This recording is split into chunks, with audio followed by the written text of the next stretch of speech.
हरे कृष्णा। आप सबके समक्ष आज श्री हरि स्रोत लेकर प्रस्तुत हुई हूँ। श्री हरि स्रोत विष्णु पुराण में आया है और इस स्रोत का पाठ करने का लाभ है कि यह हमें जीवन जीने के लिए शक्ति देता है,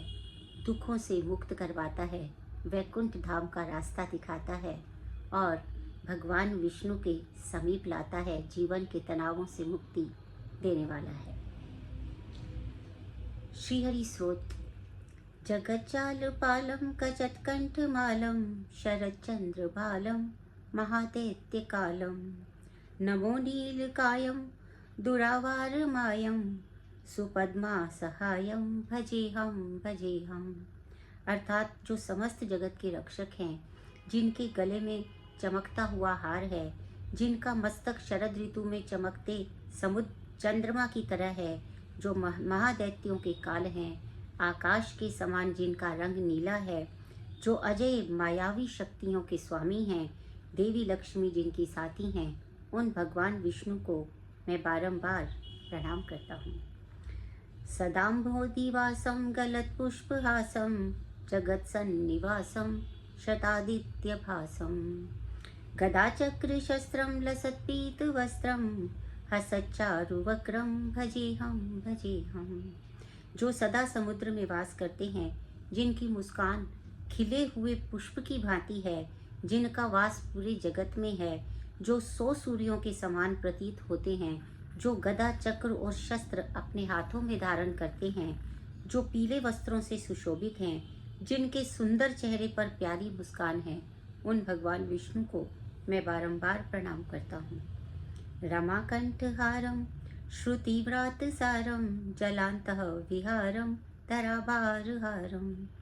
चिदानन्दरूपं अनुज्ञस्वरूपं धृतानेकरूपं भजेहं। जिनके गले के हार में देवी लक्ष्मी का चिन्ह बना है, जो वेदवाणी के सार हैं, जो जल में विहार करते हैं और पृथ्वी के भार को धारण करते हैं, जिनका सदा आनंदमय रूप रहता है, मन को आकर्षित करता है, जिन्होंने अनेकों रूप धारण किए हैं, उन भगवान विष्णु को मैं बारंबार भजता हूँ। जरा जन्महीनं परानंदपीनं समाधान लीनं सदैवानवीनं जगज्जन्म हेतुं सुरानीककेतुं त्रिलोकैकसेतुं भजेहं। जो जन्म और मृत्यु से मुक्त है, जो परमानंद से भरे हुए हैं, जिनका मन सदैव स्थिर और शांत रहता है, जो सदैव नूतन प्रतीत होते हैं, जो इस जगत के जन्म के कारक हैं, जो देवताओं की सेना के रक्षक हैं और जो तीनों लोकों के बीच एक सेतु हैं, उन भगवान विष्णु को मैं बारंबार भजता हूँ। कृताम्नाय गानं खगधीशयानं कृताम्नाय गानं खगधीशयानं विमुक्तेर्निदानं हरारातिमानं स्वभक्तानुकूलं जगत्रिक्षमूलं निरस्तार्थशूलं भजेहं। जो वेदों के गायक हैं, पक्षीराज गरुड़ की जो सवारी करते हैं, जो मुक्तिदाता हैं और शत्रुओं को जो मान हर लेते हैं, जो भक्तों के प्रिय हैं, जो जगत रूपी वृक्ष की जड़ें हैं और जो सभी दुखों को निरस्त कर देते हैं, ऐसे भगवान विष्णु को मैं बारंबार प्रणाम करता हूँ। समस्तामरेशं द्विरेफावकेशं जगत बिम्बलेशं हृदाकाशदेशं सदा दिव्यदेहं विमुक्ताखिलदेहं सुवैकुंठगेहं भजेहं। जो सभी देवताओं के स्वामी हैं,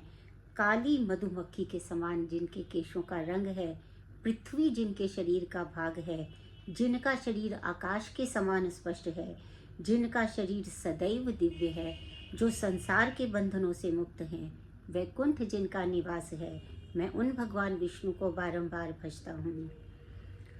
सुरालीबुलिष्ठं त्रिलोकी वरिष्ठं गुरूणां गरिष्ठं स्वरूपैकनिष्ठं सदा युद्धधीरं महावीरवीरं भवाम्भोधितीरं भजेहं। जो देवताओं में सबसे बलशाली है, त्रिलोकी में श्रेष्ठ हैं, जिनका एक ही स्वरूप है, जो युद्ध में सदा विजय है, जो वीरों में वीर है, जो सागर के किनारे पर वास करते हैं, उन भगवान विष्णु को मैं बारंबार भजता हूँ। रमा भाग वाम भागम तलानग्न नागम कृताधीन यागम गतारागिरागम मुनिन्द्रै सुगीतं सुरैर संपरीतं गुणौघैरतीतं भजेहम। जिनके बाईं ओर लक्ष्मी विराजित हैं, जो शेषनाग पर स्वयं विराजित हैं, जो राग रंग से मुक्त हैं, ऋषि मुनि जिनके गीत गाते हैं, देवता जिनकी सेवा करते हैं और जो गुणों से परे हैं, मैं उन भगवान विष्णु को बारंबार प्रणाम करता हूँ।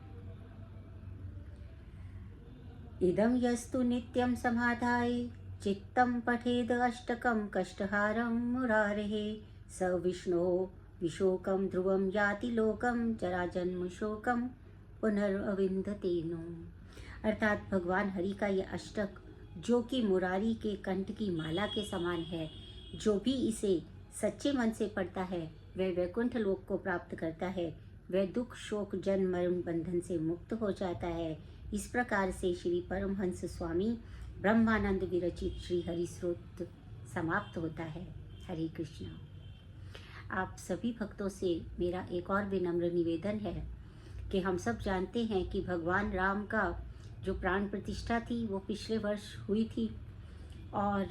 22 जनवरी का वो दिन था जिस समय में भगवान राम जो है वो पूरी अपने ऐश्वर्य के साथ में अपने स्वयं के घर अवध में पधार गए थे, प्रतिष्ठापित हो गए थे और पुनः हम सब भक्तों को जीवन दान देने के लिए अपना दर्शन उन्होंने हमें करवाए थे। और उसी की वर्षगांठ के रूप में इस बार 21 जनवरी को मैं रामचरितमानस का अखंड पाठ करूंगी और मैंने ऐसा विचार किया कि मेरे साथ जो आप सब लोग मेरे चैनल पे जुड़े हुए हैं वो सब लोग प्रयास करें कि उस दिन लाइव इस अखंड रामचरितमानस के पाठ में आप लोग भी सम्मिलित हों और हम सब मिलकर भगवान राम की स्तुति करें, ताकि वो राम, उस सदैव रमने वाले राम जो भारत के कण कण में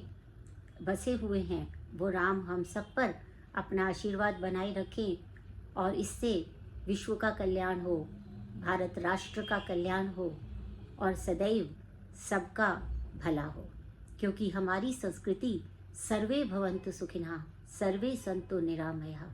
सर्वे भद्राणि पश्यन्तु माँ कश्चित् दुःखभाग् भवेत्, इस प्रकार के नियम और सिद्धांत को मानने वाली है। इसलिए मैं आप सबसे अनुरोध करती हूँ कि आप इस चैनल को सब्सक्राइब कीजिए, लाइक कीजिए और शेयर भी कीजिए और साथ ही साथ आप 21 को लाइव इसके साथ सुबह 9 बजे जुड़ें और जो कि पाठ अखंड रूप से रामचरितमानस का अगले दिन अर्थात 22 जनवरी के सुबह 9 बजे तक अनवरत चलता रहेगा और आप सबका सहयोग और आपका सम्मिलित होना मेरे अंदर जो इच्छा है और उसको वो ज़रूर ही बल प्रदान करेगा मुझे और हम सबके सहयोग से, आप सबके आशीर्वाद से मैं इस अखंड रामचरितमानस के पाठ को सफलतापूर्वक कर पाऊंगी। इसी आशा के साथ जय श्री कृष्णा, हरे कृष्णा, हरे कृष्णा।